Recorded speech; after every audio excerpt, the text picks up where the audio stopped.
Kannada paragraph reading practice. ಇದು 10ನೇ ತರಗತಿಯ ಕನ್ನಡ ಪುಸ್ತಕ 2ನೇ ಪಾಠ ಲಂಡನ್ ನಗರ. ಹಿಂದಿನ ವಿಡಿಯೋದಲ್ಲಿ ಇಲ್ಲಿವರೆಗೂ ಓದಿದ್ವಿ. ಇವತ್ತು ಇಲ್ಲಿಂದ ಪ್ರಾರಂಭಿಸೋಣ. ಅದಕ್ಕಿಂತ ಮೊದಲು ನಮ್ಮ ವಿಡಿಯೋಗಳನ್ನು ಮೊದಲನೇ ಬಾರಿಗೆ ನೋಡ್ತಾ ಇದ್ದರೆ ನಿಮಗೆ ಕನ್ನಡ, ಇಂಗ್ಲೀಷ್, ಹಿಂದಿ ಬಗ್ಗೆ ಇನ್ನೂ ಹೆಚ್ಚಿನ ವಿಡಿಯೋಗಳು ಬೇಕಾಗಿದ್ದರೆ ಅಂದರೆ ಪ್ರಾರಂಭಿಕ ಕಲಿಕೆಯ ಬಗ್ಗೆ ಡಿಸ್ಕ್ರಿಪ್ಷನ್ ನೋಡಿ. ನಾನು ಈಗಾಗಲೇ ಭಾಳಷ್ಟು ವಿಡಿಯೋಗಳನ್ನು ಅಪ್ಲೋಡ್ ಮಾಡಿದ್ದೇನೆ. ಸುಮಾರು 700ಕ್ಕಿಂತ ಹೆಚ್ಚು ವಿಡಿಯೋಗಳನ್ನು ಅಪ್ಲೋಡ್ ಮಾಡಿದ್ದೇನೆ. ಇಷ್ಟು ಪ್ಲೇಲಿಸ್ಟ್ ಇದೆ, ಆಸಕ್ತಿ ಇರುವವರು ನೋಡಿ. ನಗರದ ಪ್ರತಿಯೊಂದು ಕೂಟಕ್ಕೆ ಒಂದು ಹೆಸರೇನಾದರೂ ಇದ್ದೇ ಇರುತ್ತದೆ. ನಗರದ ಪ್ರತಿಯೊಂದು ಕೂಟಕ್ಕೆ ಒಂದು ಹೆಸರೇನಾದರೂ ಇದ್ದೇ ಇರುತ್ತದೆ. ಟ್ರಾಫಲ್ಗರ್ ಸ್ಕ್ವೇರ್ ಎಂಬಲ್ಲಿ ನೆಲ್ಸನ್ನನ ಮೂರ್ತಿ ಇದೆ. ಈ ಶಿಲಾಮೂರ್ತಿಯ ಕೆಳಬದಿಗೆ ಅವನ ಜೀವನದಲ್ಲಿಯ ಮಹತ್ವದ ಸನ್ನಿವೇಶಗಳನ್ನು ಕಲ್ಲಿನಲ್ಲಿ ಅರಳಿಸಿದ್ದಾರೆ. ಇಲ್ಲಿಂದ ತುಸು ದೂರಕ್ಕೆ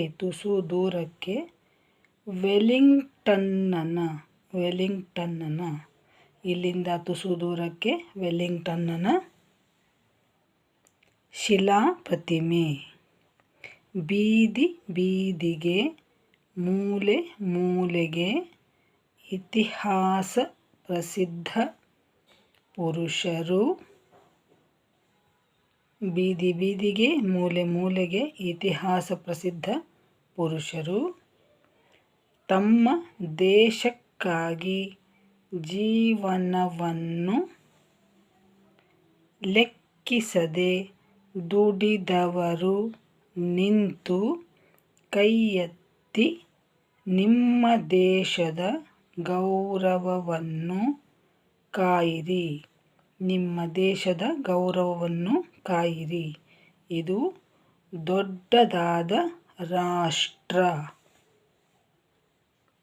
ಎಂದು ಹೇಳುತ್ತಿರುವಂತೆ ತೋರುತ್ತದೆ.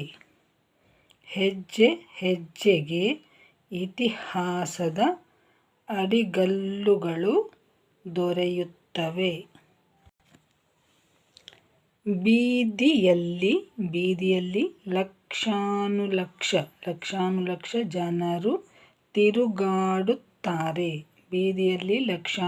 ಜನರು ತಿರುಗಾಡುತ್ತಾರೆ. ಅವಸರದಿಂದ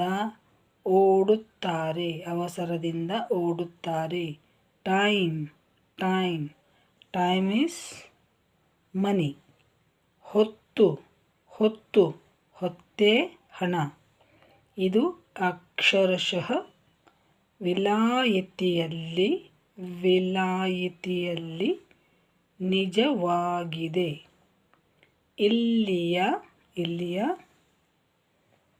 ಹೆಣ್ಣು ಮಕ್ಕಳ ಟೊಪ್ಪಿಗೆಯನ್ನು ಕುತೂಹಲದಿಂದ ನೋಡಿದೆ. ಒಂದು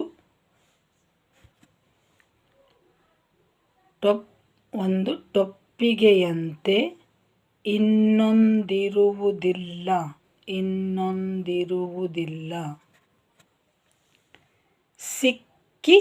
ಸಿಕ್ಕಿಸಿದ ಪುಚ್ಚವಾದರೂ ಕನಿಷ್ಠ ಪಕ್ಷಕ್ಕೆ ಬೇರೆಯಾಗಿರುತ್ತದೆ. ಕೋಟ್ಯಾವಧಿ ಟೊಪ್ಪಿಗೆಗಳನ್ನು ಬೇಕಾದರೆ ಪರೀಕ್ಷಿಸಿ ಇದನ್ನು ಮನಗಾಣಬಹುದು. ಮನುಷ್ಯನಂತೆ ಟೊಪ್ಪಿಗೆಯಲ್ಲವೇ? ಒಬ್ಬ ಮನುಷ್ಯಳಂತೆ ಇನ್ನೊಬ್ಬಳಿಲ್ಲ. ವೆಸ್ಟ್ ಮಿನ್ಸ್ಟರ್ ಅಬೆ ಎಂಬ ಪ್ರಾರ್ಥನಾ ಮಂದಿರ ಕನಿಷ್ಠ ಒಂದು 1000 ವರ್ಷದಷ್ಟು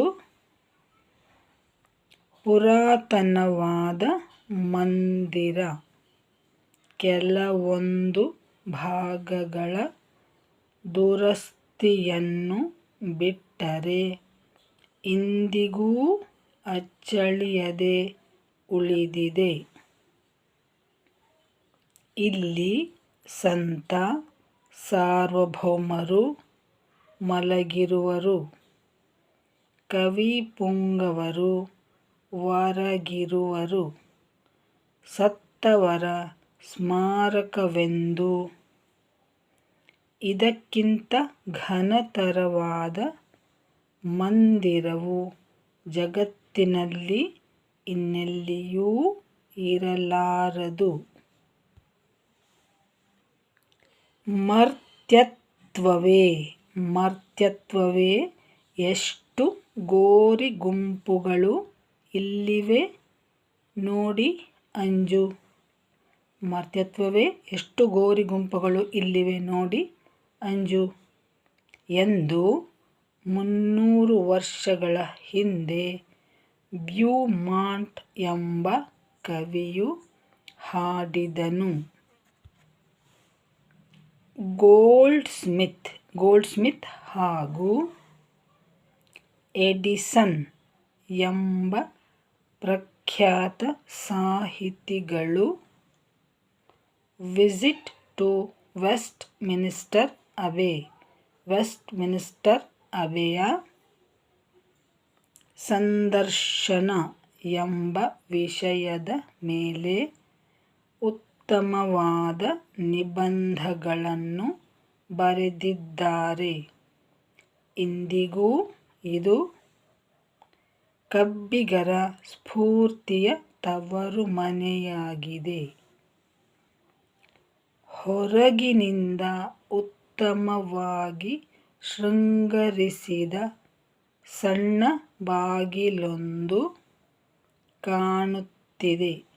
ಒಳಗೆ ಮಾತ್ರ ಕಟ್ಟಡವು ಭವ್ಯವಾಗಿದೆ.